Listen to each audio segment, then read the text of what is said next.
नमस्कार मित्रांनो, समजतंय ना? समजलंच पाहिजे. तर आज आपण घेऊन आलेलो आहोत AWS वरती नवीन सिरीज. तर बऱ्याच लोकांनी मला खूप सारे मेसेजेस केले होते की AWS वरती सिरीज घेऊन या, AWS वरती सिरीज घेऊन या.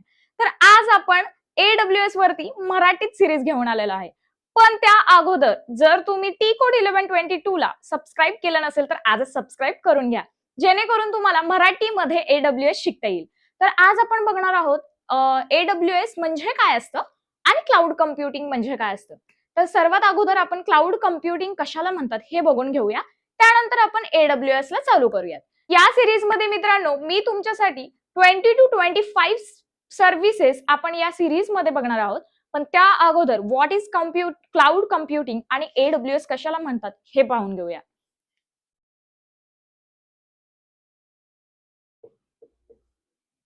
What is cloud computing?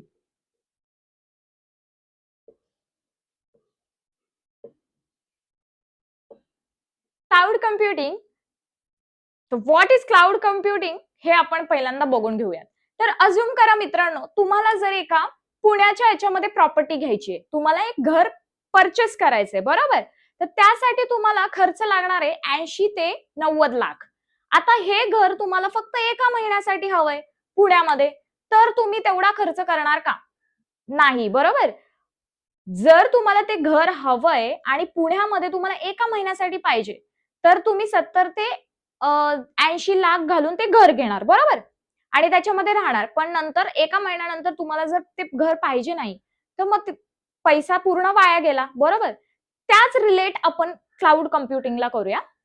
तर जसं आपण पुण्यामध्ये न घर घेता रेंटवर घर घेतो आणि रेंटचे पैसे देतो आणि जेवढं आपल्याला तो रिसोर्स पाहिजे किंवा ती प्रॉपर्टी आपल्याला वापरायची तेवढ्याच प्रॉपर्टीचं फक्त आपण जेवढे पैसे देतो त्यालाच म्हणतात क्लाउड कम्प्युटिंग. आता क्लाउड कम्प्युटिंगच्या याच्यामध्ये या सगळ्या सिनारिओला रिलेट करूयात, ठीक आहे? आता आपण घराचं बघितलं की पुण्यामध्ये 1 महिन्यासाठी घर हवंय आणि आपण काय केलं, रेंटमध्ये 70 ते 80 लाख न घालता आपण रेंटवरती ते एका महिन्यासाठी घर घेतलं, बरोबर? तेच रिलेट आपण जर क्लाउड कम्प्युटिंगला केलं, तर आता माझ्याकडे सर्व्हर्स आहेत, फिजिकल सर्व्हर्स आहेत आणि मला एका महिन्यासाठी ते फिजिकल सर्व्हर्स लागणार आहेत. आता जर मी ते परचेस केले तर माझे भरपूर पैसे जाणार. पण जर मी क्लाउड कम्प्युटिंग वापरलं, तर इथे मी ते सर्व्हर्स रेंटवर घेतेय. म्हणजेच क्लाउड कम्प्युटिंग म्हणजे समजतंय तुम्हाला, की रेंटवर काही घेणे आणि तो रिसोर्सेस किंवा ती सर्व्हिस आपण जर वापरली तेवढेच पैसे आपण पेड करणे. पे ॲज यू गो मॉडेल. त्यालाच म्हणतात क्लाउड कम्प्युटिंग. आय होप तुम्हाला क्लाउड कम्प्युटिंग म्हणजे काय हे समजलं असेल. ठीक आहे? तर आता AWS म्हणजे काय हे बघूयात. आता इथे बघा, क्लाउड कम्प्युटिंग तुम्हाला समजलंय की रेंटवर आपण काहीतरी घेतोय, बरोबर? रेंटवर आपण इथे जर ही दिव्या नावाची एक व्यक्ती आहे, बरोबर? आणि दिव्याला काय करायचंय, टी कोडची एक वेबसाईट खोलायची आहे. टी कोड 1120 ची एक वेबसाईट खोलायची आहे, बरोबर? आता दिव्याला टी कोडची एक वेबसाईट खोलायची आहे आणि ती काय करणार, ती आपले सर्व्हर्स घेणार, बरोबर? सर्व्हर्स घेणार. आता हे सगळे आपले सर्व्हर्स आहेत. सर्व्हर्स म्हणजे काय, फिजिकल मशीन. Physical machine. आणि क्लाउड कम्प्युटिंग म्हणजे काय आपण बघितलं, रेंटवर सर्व्हिस किंवा रिसोर्स घेणे म्हणजेच क्लाउड कम्प्युटिंग. रेंटवर सर्व्हिस किंवा एखादा रिसोर्स घेणे म्हणजेच काय, क्लाउड कम्प्युटिंग.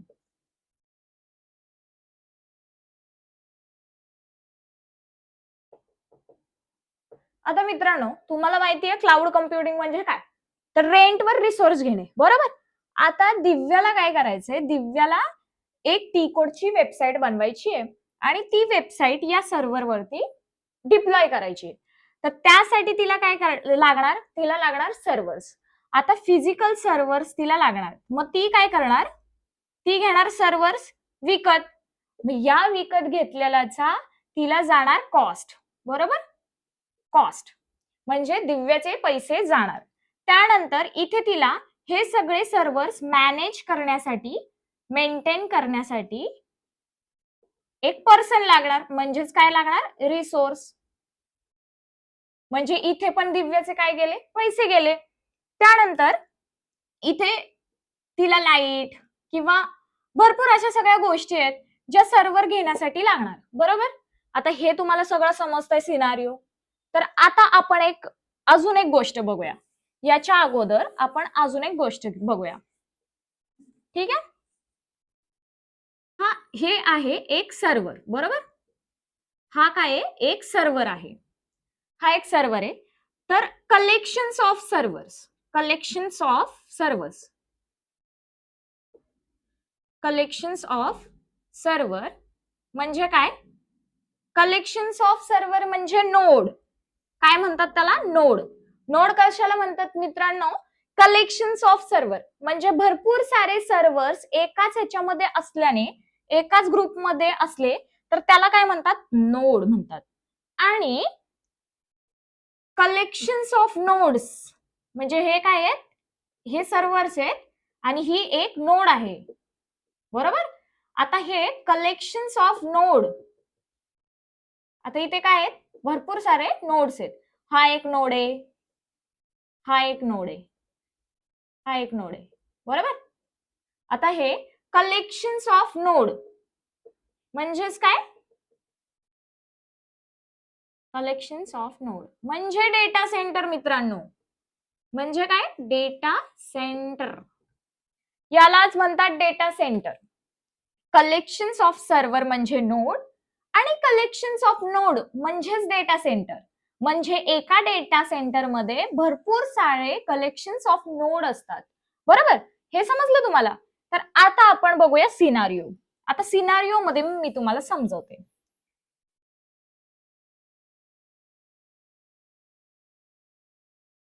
आता मित्रांनो तुम्हाला माहितीये द कलेक्शन्स ऑफ सर्व्हर म्हणजे नोड आणि कलेक्शन्स ऑफ नोड म्हणजे data centre.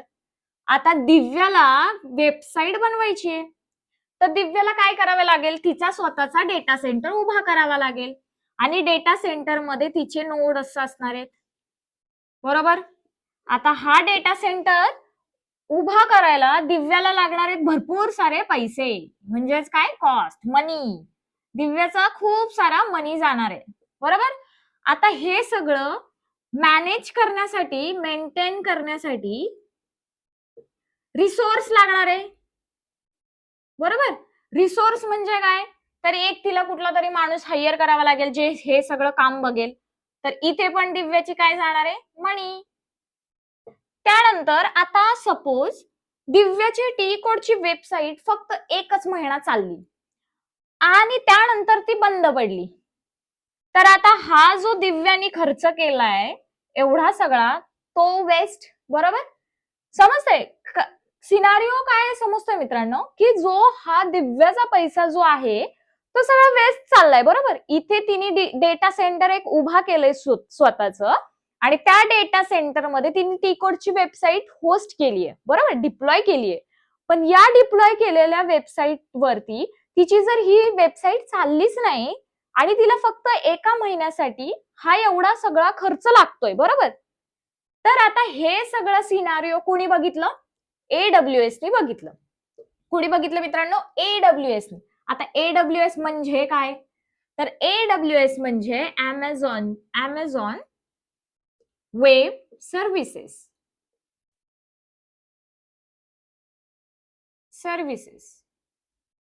Amazon web services. AWS म्हणजे काय मित्रांनो, Amazon वेब सर्व्हिसेस. आता Amazon ही कंपनी काय करतीये, वेब सर्व्हिसेस प्रोव्हाइड करतीये. आता ते कशा प्रकारे करतीये, तर AWS ने काय केलं, हा सगळा सिनारिओ बघितला की लोक काय होत आहे, की लोकांचा पैसा वाया चाललाय आणि लोक इथे इन्व्हेस्ट केल्यानंतर त्यांना म्हणजे पैसा त्यांचा बेसिकली वाया चाललाय किंवा ते हे सगळी मेंटेनन्सची झटझट किंवा या सगळ्या गोष्टी, सगळ्या सिनारिओ बघता AWS ने काय केलं, AWS म्हटला की डोंट वरी मी आहे, मी आलोय. तर मी काय करतो, मी माझ्या लोकेशनला कुठेही डेटा सेंटर्स उभा करतो, कुठेही डेटा सेंटर्स उभा करतो, बरोबर. आता ह्या केसमध्ये दिव्याने जे फिजिकल डेटा सेंटर इथे तिच्या लोकेशनला ठेवलंय, तर इन केस मध्ये फ्युचर मध्ये जर फ्युचरमध्ये सपोज एखादं अर्थक्वॅक झाला किंवा भूकंप वगैरे झाला तर हा डेटा सेंटर उडणार, त्याच्यामधला डेटा सगळा गेला, बरोबर, जाणार, त्याच्यामधला डेटा सगळा उडणार आहे. तर बेसिकली ह्या सगळ्या सिनारिओला AWS ने काय म्हटलं की तुम्ही थांबा, मी काय करतो, माझे डेटा सेंटर कुठेतरी कुठल्या पण लोकेशनला उभा करतो, मी माझे पैसे सगळे याच्यामध्ये इन्व्हेस्ट करतो आणि तुम्ही काय करा, तुम्ही हे सर्व्हर्स रेंटवर घ्या, रेंट वरती घ्या, तुम्ही हे सर्व्हर्स रेंट वरती घ्या आणि तुम्हाला मी हे सगळे सर्व्हर्स रेंट वरती किंवा सर्व्हिसेस तुम्हाला रेंट वरती देतो आणि त्याच फक्त गोष्टीचे जेवढे तुम्ही सर्व्हिसेस किंवा जेवढे तुम्ही सर्व्हर्स वापरले त्याचेच फक्त पैसे प्रोव्हाइड करा. Problem solve. आता दिव्या झालीये खुश. का झालीये खुश? बिकॉज दिव्याला स्वतःचा डेटा सेंटर उभा करायचा नाहीये, राईट? आणि दिव्याला फक्त आणि फक्त तेवढेच पैसे पेड करायचे जेवढे AWS तिने सर्व्हर युज केलाय. आता ह्या केसमध्ये जर दिव्याची वेबसाईट झाली बूम, म्हणजे दिव्याच्या वेबसाईटवर, टी कोडच्या वेबसाईटवर खूप सारे कस्टमर्स आले, खूप सारे डेव्हऑप्स इंजिनियर एक साथ आले. आता दिव्याला काय करायचंय, दिव्याला वाढवायची आहे स्कॅलेबिलिटी, म्हणजेच एकावर एक सर्व्हर तिला जास्त वाढवायचे किंवा तिला चांगला परफॉर्मन्स द्यायचा आहे तिच्या वेबसाईटवर. तर आता ती काय करणार, ती AWS ला सांगणार की मला फक्त 4 सर्व्हर आज दे, 4 सर्व्हर आज दे. तर AWS काय करणार, 4 सर्व्हर तिला लगेच प्रोव्हाइड करणार आणि उद्या जाऊन जर तिचे कस्टमर्स डाऊन झाले किंवा कमी झाले तर आता तिला 4 सर्व्हरची गरज नाहीये, बरोबर? तर ती काय करणार, ती फक्त 2 सर्व्हर घेणार आणि मग तिने जेवढ्या तासासाठी किंवा जेवढ्या दिवसासाठी ते सर्व्हर वापरलेत फक्त आणि फक्त त्याचेच पैसे तिला AWS ला पेड करायचे. एवढं सिंपल आहे. तर समजलं तुम्हाला, सिनारिओ समजला मित्रांनो काय, की आपण स्वतःचे डेटा सेंटर्स न उभा करता आपण सर्व्हर एक रेंटनी घेतो, म्हणजे जेवढ्या तासासाठी आपण यूज केलंय ती सर्व्हिस किंवा ते सर्व्हर, आपण जेवढ्या तासासाठी किंवा जेवढ्या दिवसासाठी आपण ते यूज केले तेवढ्याच कामाचे फक्त आपण पैसे AWS ला प्रोव्हाइड करणार आहे. तर आता ही मार्केटमध्ये भरपूर सारे क्लाउड प्रोव्हाइडर्स आहेत. आता क्लाउड म्हणजे तुम्हाला समजलंय काय, क्लाउड म्हणजे काय होतं, क्लाउड कम्प्युटिंग आपण शिकलो होतो, बरोबर? सगळ्या व्हिडिओच्या फर्स्ट टायमिंगला मी तुम्हाला क्लाउड कम्प्युटिंग म्हणजे काय असतं हे सांगितलेलं आहे. आता क्लाउड कम्प्युटिंग म्हणजे काय, तर रेंट वरती आपण कुठलंही सर्व्हर घेणे. का क्लाउड म्हणजे ढग का? नाही, बरोबर? क्लाउड म्हणजे ढग का? नाही. क्लाउड म्हणजे आपण जेवढे सर्व्हर्स वापरलेत तेवढे सर्व्हर्सचे पैसे पेड करणे, म्हणजे रेंटवर सर्व्हर किंवा स्टोरेज घेणे म्हणजेच क्लाउड. तर क्लाउड आपण शिकलो आणि क्लाउड नंतर भरपूर सारे क्लाउड प्रोव्हाइडर मार्केटमध्ये आहे. तर मार्केटमध्ये AWS हा सगळ्यात मोठा क्लाउड प्रोव्हाइडर मानला जातो, बिकॉज AWS ने सगळ्यात पहिल्यांदा क्लाउड कम्प्युटिंग हे आणलं होतं आणि AWS सगळ्यात फेमस हा क्लाउड प्रोव्हाइडर आहे. त्यानंतर मायक्रोसॉफ्टनी काय केलं, मायक्रोसॉफ्टनी अज्युर ज्यालाच आपण प्रोनाउन्स कधी कधी अज्युरे असं पण करतो, असं नाही करत, अज्युरच करतो.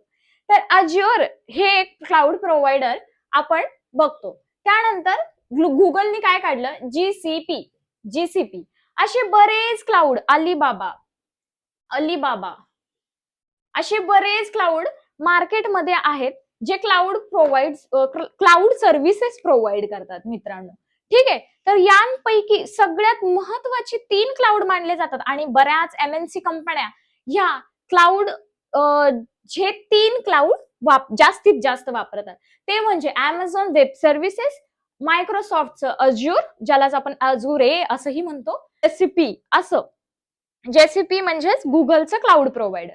तर असे 3 क्लाउड प्रोव्हाइडर हे जास्त फेमस आहेत मार्केटमध्ये आणि बऱ्याच कंपन्या हे MNC कंपन्या किंवा मिड लेवल कंपन्या हे AWS किंवा अज्युर आणि जेसीपी या तिघांमधलं क्लाउड जास्त वापरत असतात. ठीक आहे, तर आता बऱ्याच कंपन्या ह्या क्लाउड वरती फोकस आहेत, त्याच्यामुळे आपण आता AWS ची सिरीज चालू केली.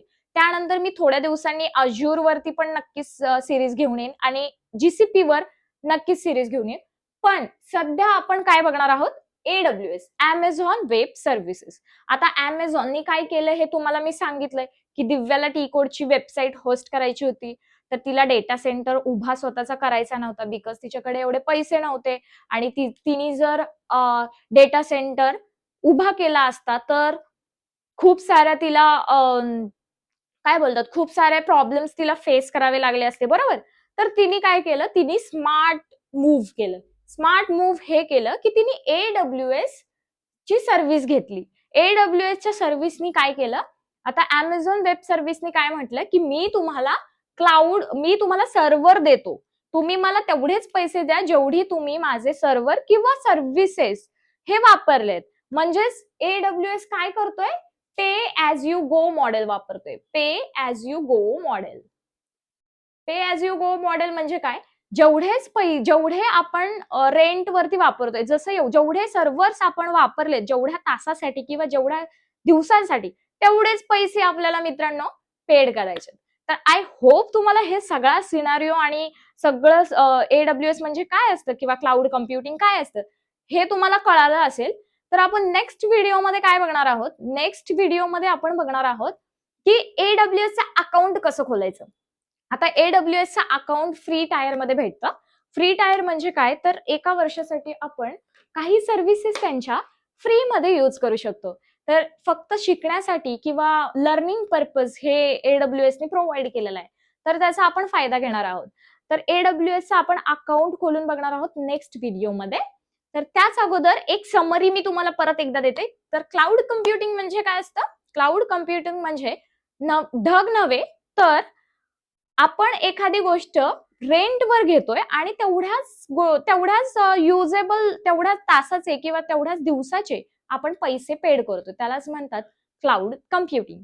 आता हे क्लाउड कम्प्युटिंग म्हणजे काय माहिती झालं. तर आता AWS म्हणजे काय, तर AWS म्हणजे Amazon वेब सर्व्हिसेस. आता Amazon वेब सर्व्हिसेसनी काय केलं, तो असं बोलला की मी तुम्हाला काय करतो, तुमच्यासाठी मी अनेक डेटा सेंटर्स उभा करतो. आता डेटा सेंटर म्हणजे काय, तर डेटा सेंटर म्हणजे कलेक्शन्स ऑफ नोड्स म्हणजे data centre, collections of server म्हणजे नोड आणि कलेक्शन्स ऑफ नोड्स म्हणजेच डेटा सेंटर. तर डेटा सेंटर मध्ये Amazon असं बोलला की मी तुमच्या अनेक लोकेशनला डेटा सेंटर उभा करतो आणि तुम्ही फक्त मला तेवढेच पैसे द्या जेवढे मी तुम्हाला सर्व्हर देणार आहे, जेवढे तुम्ही वापरणार आहे रेंटवरती तेवढेच पैसे मला प्रोव्हाइड करा. तर अशा प्रकारे Amazon वेब सर्व्हिस हे मार्केटमध्ये खूप फेमस असं क्लाउड प्रोव्हाइड मानलं जातं. तर Amazon वेब सर्व्हिसेस खूप साऱ्या सर्व्हिसेस आपल्याला प्रदान करतं. तर आपण एक वन बाय वन अशा या सर्व्हिसेस आपण बघणार आहोत. तर पुढच्या व्हिडिओमध्ये मी तुम्हाला क्लाउड AWS चं अकाउंट कसं क्रिएट करायचं हे सांगणार आहे. ठीक आहे. तर जर तुम्ही या व्हिडिओला लाईक केलं नसेल तर लाईक करा आणि टी कोड 1122 ला फॉलो केलं नसेल किंवा सबस्क्राईब केलं नसेल तर आजच सबस्क्राईब करून घ्या. Instagram वरती पण आपलं अकाउंट आहे टी कोड 1122 या नावाने. तिथेही तुम्ही मला रीच करू शकता आणि जर तुम्हाला या व्हिडिओमध्ये कुठलीही शंका वाटली असेल तर कमेंट बॉक्समध्ये नक्की कमेंट टाकून द्या, जेणेकरून मी तुमच्यापर्यंत रीच आउट करेन. तर thank you so much for watching.